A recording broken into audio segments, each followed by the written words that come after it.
हाँ तो दोस्तों, जैसे कि मेरे पास अभी वोटिंग आई है। मैंने उसमें देखा है कि ज़्यादातर लोगों ने मेरे से डिमांड करी है कि मैं उन्हें मोल कंसेप्ट और सॉल्यूशन चैप्टर आकर पढ़ाऊँ। तो अब उसमें भी मेरे पास मोल कंसेप्ट की वोटिंग सबसे ज़्यादा है। तो उस अकॉर्डिंग मैं आपको सबसे पहले मोल कंसेप्ट आकर पढ़ाऊँगी, उसके बाद मैं आपको सॉल्यूशन चैप्टर आकर पढ़ाऊँगी। तो उसके लिए जल्दी से जल्दी सब लोग कनेक्ट हो जाइए। हाँ तो फिर आज की वीडियो में मैं आपको पढ़ाने जा रही हूँ about this topic mole concept, कि मोल कंसेप्ट क्या होता है। मोल कंसेप्ट की शुरुआत होती है एक इम्पोर्टेंट कंसेप्ट से जिसका नाम है एटॉमिक मास। एटॉमिक मास क्या होता है? Mass of an atom of an element. इसे हम क्या बोलते हैं? एटॉमिक मास बोलते हैं। एटॉमिक मास मतलब क्या है? किसी भी एटम के एलिमेंट का जो मास होता है उसे हम क्या बोलते हैं? एटॉमिक मास बोलते हैं, जिसकी की यूनिट क्या होती है?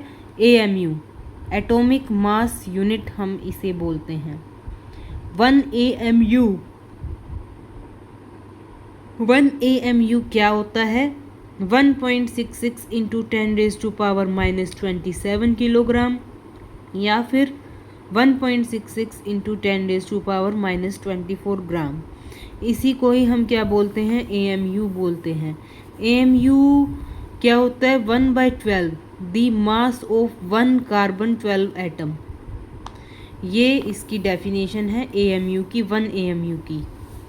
तो फिर उसके बाद मैं जैसे हमारे पास कोई भी एक एटम है, जैसे नाइट्रोजन एटम मैं कंसीडर करूं, हाँ, और हमें इसका मास कैलकुलेट करना है नाइट्रोजन एटम का। तो मास ऑफ नाइट्रोजन एटम क्या है? 14 AMU।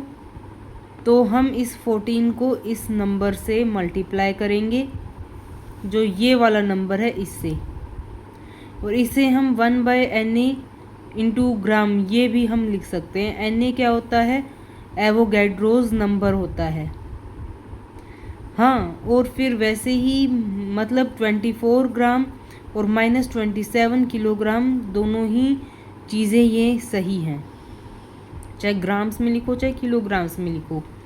फिर हम इसके बाद मोल की बात करते हैं कि एक मोल एंटिटी क्या होती है। वो उसका ये नंबर आता है 6.022 इंटू 10⁻23 एंटिटीज़। ये क्या होता है? आपका एवोगैड्रोज नंबर होता है।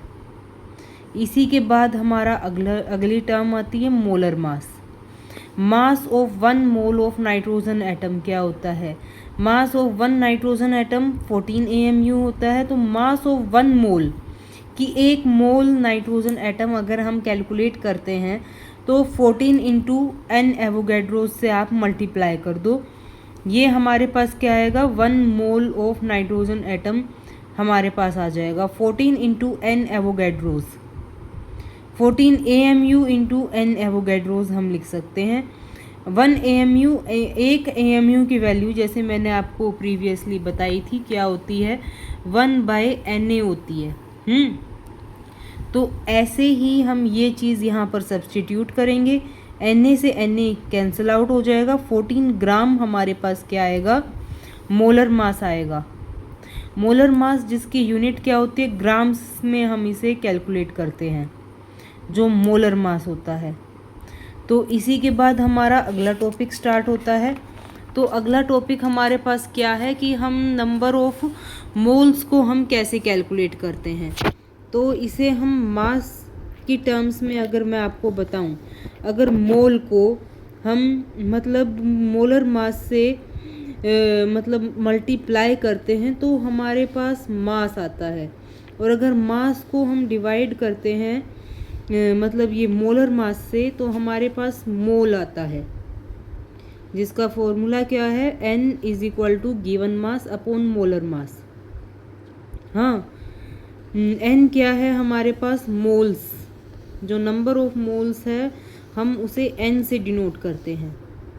Given mass upon molar mass W/M, ये है इसका फॉर्मूला, ध्यान रखना। फिर इसके बाद ही नंबर ऑफ पार्टिकल्स की टर्म्स में भी हम इसे कैलकुलेट कर सकते हैं। वो कैसे? अगर हमारे पास नंबर ऑफ मोल गिवन है अगर हम उसे n एवोगैड्रोज से मल्टीप्लाई करें तो हमारे पास नंबर ऑफ पार्टिकल्स आ जाएंगे। अगर हम नंबर ऑफ पार्टिकल्स से n एवोगैड्रोज से डिवाइड करें तो हमारे पास मोल आएगा। और इसका जो गिवन फॉर्मूला है वो ये है, n is equal to given number of particle divided by Na, which is equal to capital N by Na। Na क्या है? एवोगैड्रोज नंबर, जो है 6.022 into 10 raise to power 23। Okay, तो इसके बाद हम पढ़ते हैं अगली कंडीशन, जो है STP और NTP। आपको इस कंडीशन के बारे में भी पता होना चाहिए कि क्या होती है STP, क्या होती है NTP।